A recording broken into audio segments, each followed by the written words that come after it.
The first scream was cut in half. Lyra hit the tannery yard at a run and felt the sound die against her teeth as if the air itself had turned to wet ash. Dawn cold clung to the vats of lime and bark liquor, and their steam should have stung her eyes and filled her nose with the usual sour reek of hides and caustic runoff. Instead, another smell moved through it, colder and wronger, like old graves broken open after rain. Men were backing away from the alley between the curring shed and the outer wall, boots slipping in puddles blackened by tannin. Nobody shouted orders. Nobody advanced. They stared as if their minds had reached the edge of what fear could name. The darkness in the alley was not shadow. It spread too deliberately, creeping over brick and warped planks in thin, branching veins that ate the color beneath them.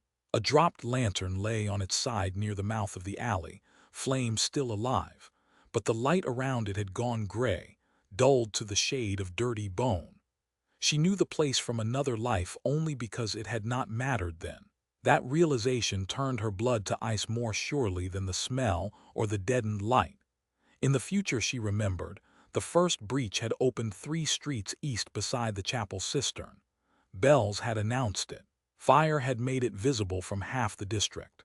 30 witnesses had lived long enough to be questioned, and those questions had started the chain that eventually taught the city what kind of ruin had entered it. This was different. Smaller earlier, hidden behind curring racks and walls no one of rank would bother to guard. One thread tugged elsewhere. One warning given too soon. One life saved before its proper hour. The world had taken that theft and woven a new wound. Something moved inside the half-collapsed curring shed.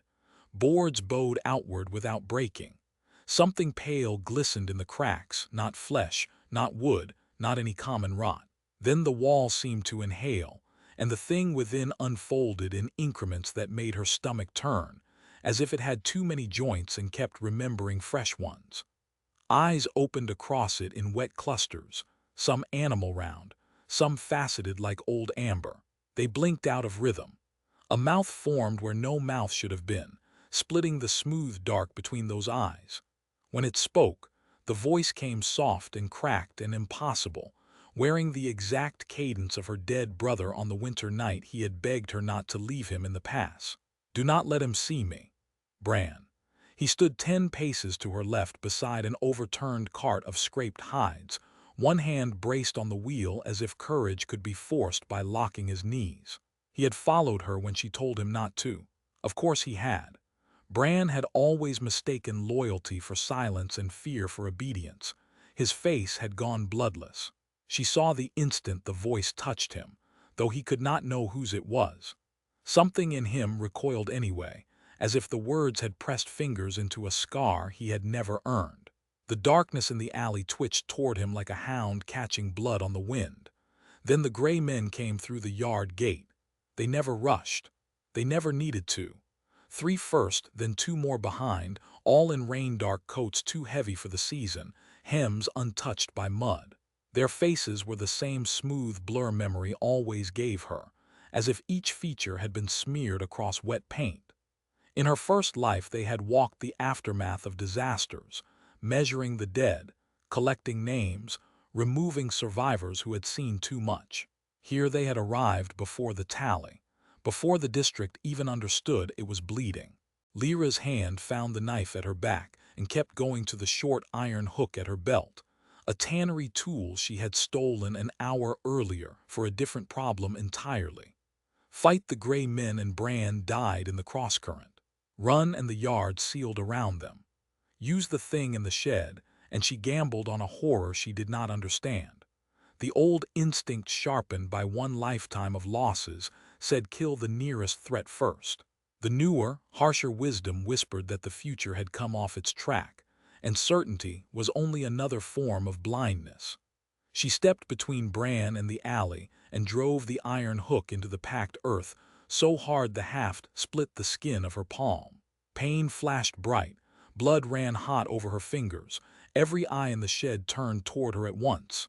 "Listen to me," she said, and her voice shook only at the edges. "Not him, me." The darkness hissed across the ground, tasting her blood. For one terrible heartbeat nothing answered. Then pressure struck behind her eyes like cold thumbs forcing their way into memory. She saw the past where her brother had died, saw the chapel cistern from the other future bursting in a spray of frozen stone, saw Bran 10 years older in a noon that had never happened before, half his face burned away, kneeling in chains beneath a white sky. The visions hit hard enough to soften her knees. At the same instant, something hidden in the machinery of her regression stirred under her ribs, a cruel metallic hum, and the world snapped into doubled outlines. Future echoes shivered around the gray men, showing where one would step, where another would turn his wrist, where a third would reach a moment before motion fully began. She moved before the yard caught up. "Down," she barked. Bran dropped.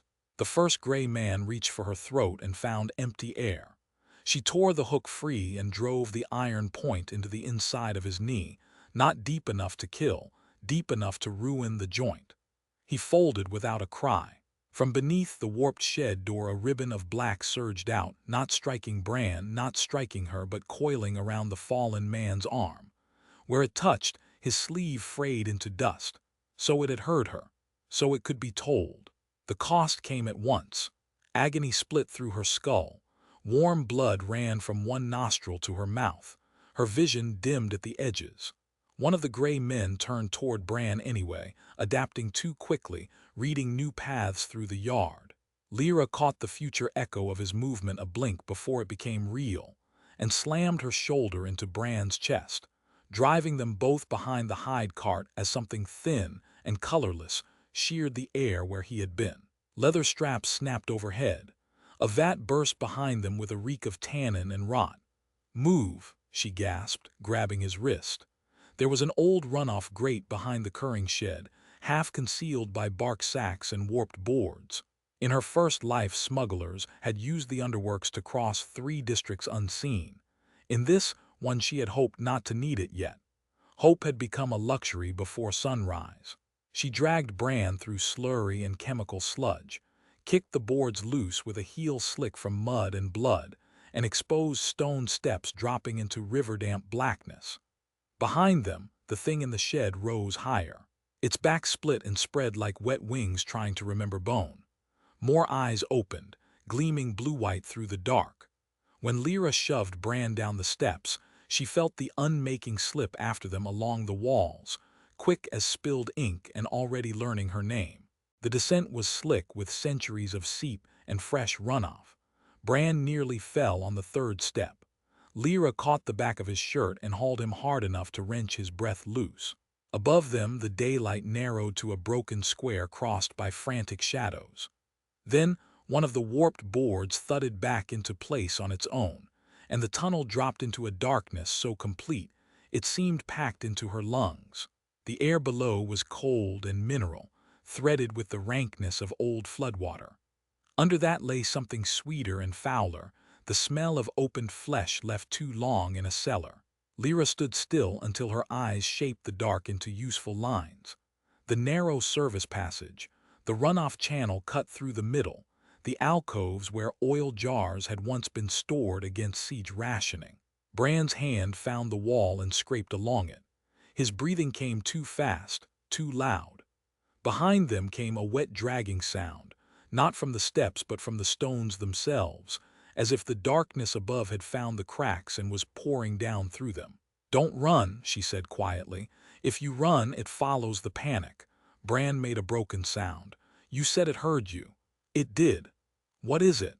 She almost gave him the later name, the one scholars in the dead years whispered over emptied bodies and cellar walls. But that word had been born after too many cities had already fallen. This thing was earlier than the language built to contain it. "Something that should not be awake yet," she said. They reached the first alcove.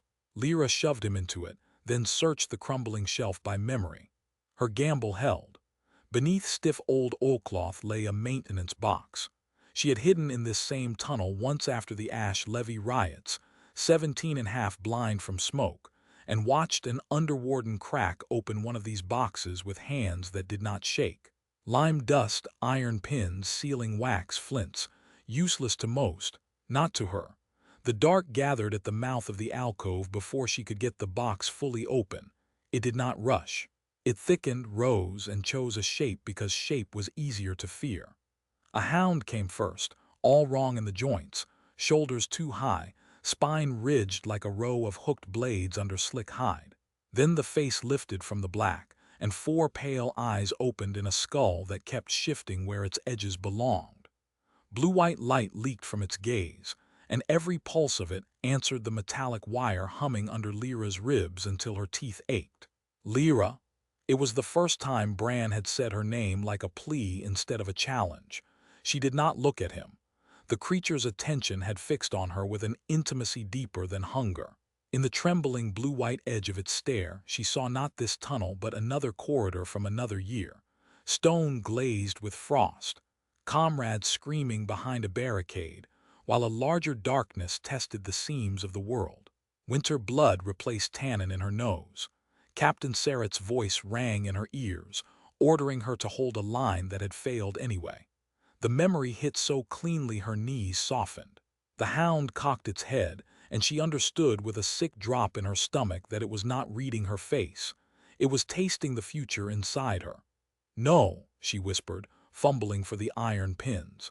Memory moved her hands faster than thought. 3 pins driven into mortar seams at knee-height. 1 into the floor channel where black water ran. Old wax softened between her fingers. Lime dust ground across metal heads. It was a poor copy of a containment not used decades later against breach-born scavengers. One she had only seen hold twice before the world ended, but the principle remained. Define the hunger, deny its shape, force it to remember the boundary you chose. Her blood dripped from her nose onto the last pin as she drove it down with the butt of the hook. The creature lunged. The line woke in a dull red flare, so sudden Bran cried out and threw an arm over his face. The hound struck the boundary and folded around it like smoke meeting hot glass. A sound tore through the passage, not a bark and not a scream, but the grinding shriek of too many doors forced at once. Lyra felt it in her spine.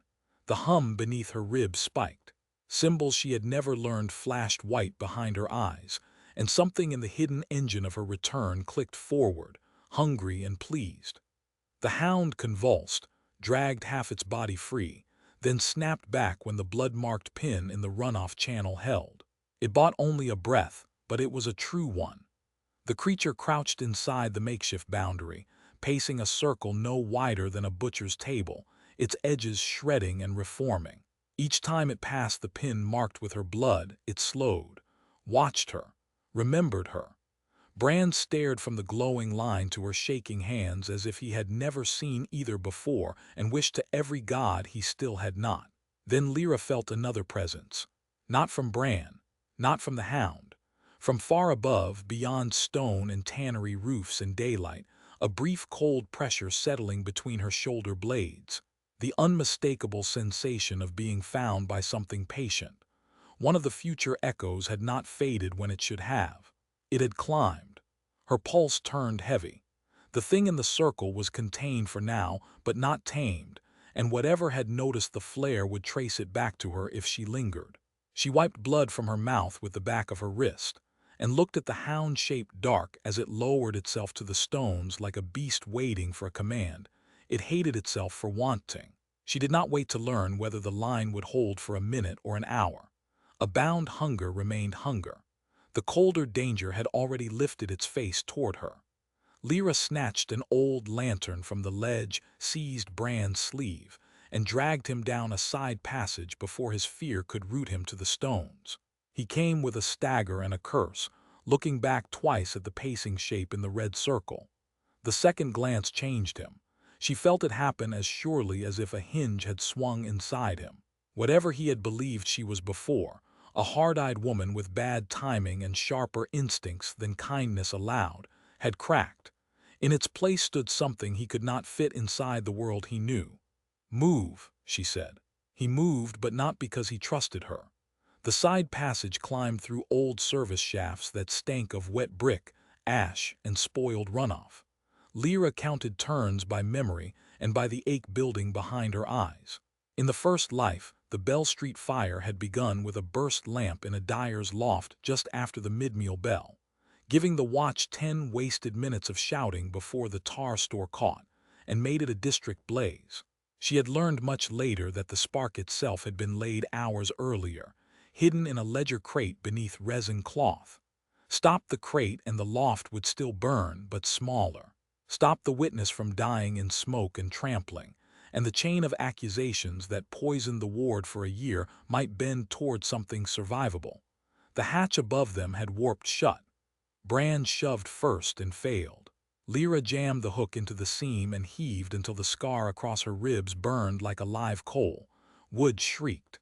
The hatch lurched open in a shower of grit. Hot daylight poured down already thick with the smell of pitch. Too soon. They climbed out behind the tannery vats into a fenced yard of drying racks and leaning posts. Men shouted 2 streets over. Not alarm yet. Confusion. Irritation. The first wrong note. Lyra ran crooked through the yard, favoring the side the hound had jarred. Bran hesitated once before following. A woman on a stoop turned at the sound of their steps and saw the blood under Lyra's nose, the hook in her hand, the animal urgency of her pace. The woman's face shuddered. By nightfall the lane would have a story about them. Bell Street opened ahead in a glare of lime-washed walls and hanging cloth. At the far end stood the dyer's loft, squat and ugly, with the tar store attached behind it like a dark growth. Smoke had not yet broken from the windows, but Lyra heard the wrong sound beneath the noon bustle. A sharp, patient crackle boxed inside timber. She veered for the side door. A broad-shouldered man stepped from the alley before she could reach it. Corin Vale. In her first life he had been a watch sergeant with tired eyes, a careful blade, and the last honest report in a city built on purchased lies. He had died 6 months before the wall fall because he trusted the wrong man for half a day. Here he was younger, brow unscarred, one hand resting near the baton at his hip as he measured her blood, Bran's panic, and the urgency she could not conceal.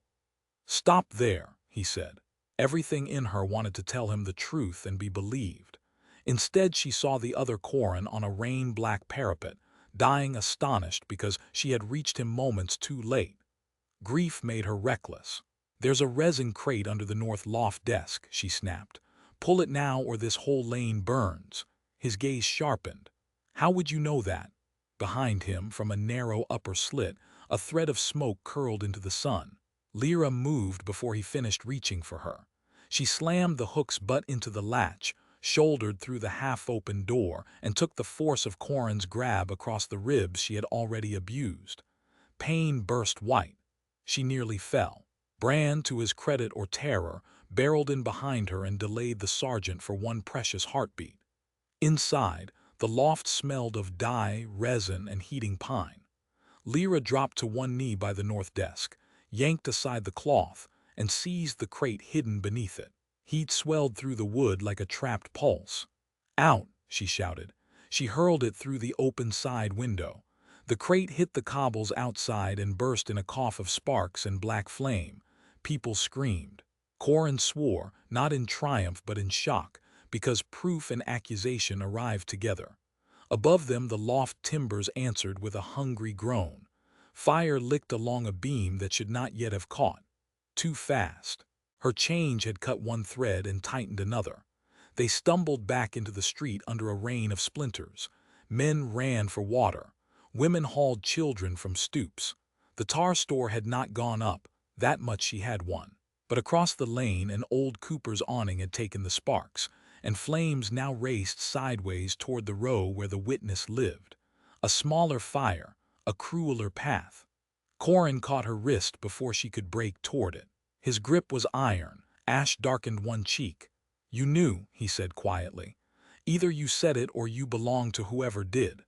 Lyra looked past him and saw the Cooper's daughter coughing in the doorway, alive still, reachable still. In his other hand, half freed from the shattered crate, hung a scorched leather packet. Not a ledger. A seal case. Official. Important enough to hide inside an arson charge.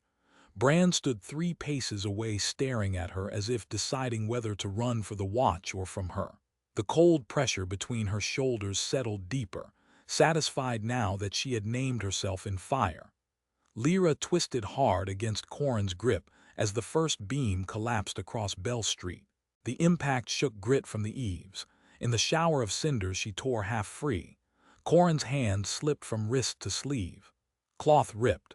She drove her shoulder into his chest, heard Brand shout something useless, and ran through sparks toward the Cooper's row. Heat dragged at her skin. Smoke clawed down her throat. The awning had become a sheet of red light, and beneath it the Cooper's daughter was still on her knees, one hand on the frame, coughing as if her lungs meant to come up with the soot. She had died here once before, not by fire, but by trampling in the panic that followed. Lyra remembered only the silver ring found in the gutter afterward because no one had known the body at first. If she stopped now, if she vanished into confusion while Corin chose between pursuit and command, she might keep the last scraps of concealment she possessed. He had the seal case. He had questions and too much discipline to stop asking them. But the girl made a wet, frightened sound, and Lyra was already moving. She ripped the burning awning hook free and flung the canvas sideways into the street. Flaming cloth slapped across cobbles. Someone yelped and leaped back. Lyra covered the final steps, wrapped her forearm over the child's mouth, and dragged her low beneath the thickest smoke. The girl was lighter than memory had allowed. Bones and panic. Her shoes slipped in grain and ash. By the time Lyra hauled her clear, Corin had reached them, coat over his nose, eyes narrowed not with gratitude but with the hard concentration of a man assembling broken pieces. "Leave the lane," he barked to the child. Then lower to Lyra, "You knew that row would catch." "No," she said, and hated how true and false it sounded together. His gaze moved past her shoulder.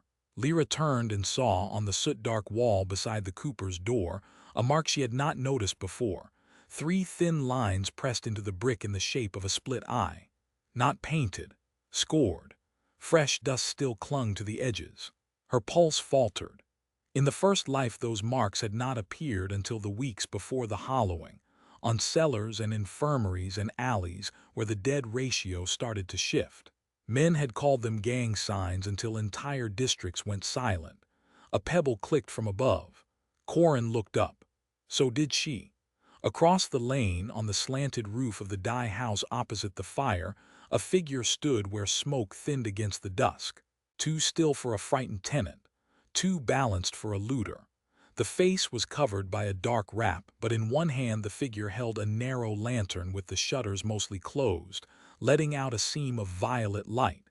Not witchlight, not any common fuel. The figure raised 2 fingers and traced a small turning motion in the air, as if winding an unseen thread. The world answered. The cold pressure between Lyra's shoulders slipped free at last.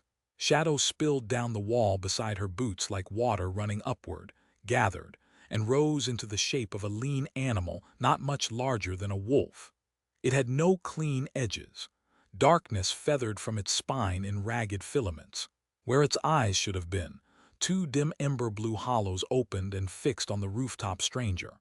She had felt it before as dread, as warning, as the ache that came whenever she bent the old path too sharply. She had never seen it in a body. Around them people faltered without knowing why. The creature gave no sound. Even the fire seemed to draw breath. Then it moved, not forward but through the shadow cast by the Cooper's cart, crossing 10 feet in an instant and reappearing atop a rain barrel beneath the eaves. Brand cried out and stumbled backward. Corin swore and reached for the short blade at his belt. The figure on the roof did not flinch. Instead, the violet lantern opened another notch, and for one blinding heartbeat Lyra saw not Bell Street but another Bell Street laid over it. Charred walls, bodies under ash, the moon red through smoke thick as wool, a future echo forced into daylight. "You're not the only one who remembers," the figure called softly. The words struck harder than the heat. Corin turned toward Lyra at once, sharp as a sprung trap. She saw the choice before it fully formed. Chase the rooftop and lose him forever to suspicion, maybe learn who else had come across time. Stay, contain what he had seen, let the stranger disappear. She lunged for the alley anyway, because if another hand was pulling at the city's weave, then every life she meant to save had just become more fragile. She made 3 strides before the night tore with a sound like 100 panes breaking at once, not from the Cooper's row. From uphill, beyond the tar store she had saved. The scorched seal case in Corin's hand split along its seam, and something inside answered the violet lantern with a white gold flare that leapt roof to roof. Windows burst outward in a chain. Shingles ripped loose and spun flaming into the dusk. Far above, the old watch chapel's bell began to ring without a hand upon it, wild and continuous, as the first section of the eastern retaining wall gave way with a grinding roar, and the whole upper street started to come down. The upper street broke like rotten bone. Masonry sheared away in slabs big as wagons, dragging railings, lamp posts, and screaming people with it. Dust and sparks burst outward in a choking wave. Lyra threw herself back toward Corin just as the first stone struck the lane. She hit him low and hard, and they crashed together into the narrow space between the Cooper's cart and the wall. Rock thundered past where his head had been. Bran vanished in the brown-white cloud. Somewhere above them the chapel bell kept screaming, each peal jagged and wrong, as if the metal had learned fear. Corin fought her for half a heartbeat out of reflex, blade half drawn, then froze when another section of street folded down and smashed the cart wheels into splinters. Dust packed Lyra's mouth. Grit stung her eyes. The retaining wall still failed in sections farther uphill, each collapse followed by the sickening clatter of stone racing downward. Through it all the white gold light from the broken seal case kept pulsing like a wound trying to close. She knew that rhythm. In the first life the eastern quarter had not fallen tonight. It had weakened in secret and failed 3 months later beneath refugee weight, burying 600 and cutting the city in half before the riots. She had moved too soon, and the rot had answered by showing its teeth early. "Bran!" Corin shouted. Lyra was already crawling into the haze. A roof beam crashed nearby and spat sparks. The heat was wet and foul, thick with pitch smoke and fresh broken mortar. Bran lay half buried beneath spilled bricks near the rain barrel where the shadow creature had perched. One leg kicked weakly. Lyra dropped beside him and shoved at rubble until her burned palms slipped on sharp edges. Corin joined her an instant later. Together they heaved aside a dressed block heavy enough to crush Bran's ribs flat. When they dragged him free, his face was gray with shock and his ankle bent wrong, but he breathed. Then the world narrowed. The shadow creature stood on the broken wall a few yards away, larger now, its ragged outline licking upward like smoke drawn by a hidden tide. Ember-blue hollows fixed on the split seal case still lying in Corin's reach. Lyra understood with cold certainty that it had fed on this, on the torn path, on disaster brought out of season, on the moment where one future had been denied and another had not yet settled into place. The violet lantern still glowed on the rooftop through dust. The stranger remained there, half-veiled, watching her as if this were a test whose rules only they understood. Beneath the chapel bell's frenzy another sound began, a low grinding from under the street itself, deep enough to be felt through Lyra's knees. If the seal case opened fully, the buried rot beneath the eastern quarter would wake all at once. She did not know how she knew. Perhaps the knowledge had always lived somewhere inside the future she carried. Perhaps the regression had placed it there like a blade in her hand and waited to see if she would cut herself with it. Corin stared at the white seam in the case, transfixed. He still thought it was evidence leverage, something that could be carried to the right official and made to matter. In her first life he had believed in process until the city broke that faith with blood. Lyra snatched the case from him before he could speak. He caught her wrist. "What are you doing?" For one impossible instant she remembered another grip, older and gentler, fingers calloused in the same places but laid across her hand beside a brazier in a winter barracks that no longer existed. The memory came whole enough to hurt, the scar on his knuckle, the tired curve of his mouth, the pause before he had died, and then something inside her tore. Pain lanced behind her eyes so hard she nearly dropped the case. The room vanished into brightness. When she reached for it, she found only fragments, warmth, smoke, a laugh she could not place. The price hit with naked cruelty, change for knowledge, knowledge for change. The city was taking its tithe. "I'm stopping the next collapse," she said, and tore free. She drove the seal case into the open gutter where runoff from the casks still streamed black beneath the settling dust. White gold force struck water and old iron together. The lane flashed. Heat ripped up her arm, not burning skin but sinking under it into bone. Every future echo she had touched since returning seemed to seize at once. She saw the eastern quarter in 10 endings layered atop one another. Drowned, burned, abandoned, overrun, crowned in banners of a tyrant she had once knelt before. She saw one thread snap and another flare. The pulse beneath the street broke apart with a sound like teeth grinding to powder. A shockwave rolled uphill. Cracks raced along the nearest walls, then halted. The second collapse did not come. Lyra dropped to one knee shaking. Blood ran warm from one nostril, then both. Corin stared at her as if the dust had cleared and revealed a stranger wearing her face. Bran muttered a hoarse prayer from the ground. Across the lane, the rooftop figure lowered the violet lantern. The shadow creature slid from the wall without touching the ground and came to stand at Lyra's side, close enough that cold bled through her torn sleeve. It was bigger than before, shoulders nearly level with her own, even crouched, filaments unspooling from its spine into every nearby darkness. She could feel its attention pressing against the inside of her skull like hunger looking for a name. Then the stranger on the roof pushed back their hood. For a sick moment, Lyra thought the collapse had finally knocked sense loose in her head, because the face above her was one she knew better than her own. Older, thinner, cut by scars she had not yet earned, one eye clouded white, the mouth hard with the kind of resolve that survived only by burying mercy. Her own face, worn by years she had escaped. The woman on the roof lifted 2 fingers toward the shadow creature, as if calling a hound, and said, "If you've saved him this early, then you need to run now." Just before the thing beside Lyra turned its ember blue gaze from the dark to Corin's throat.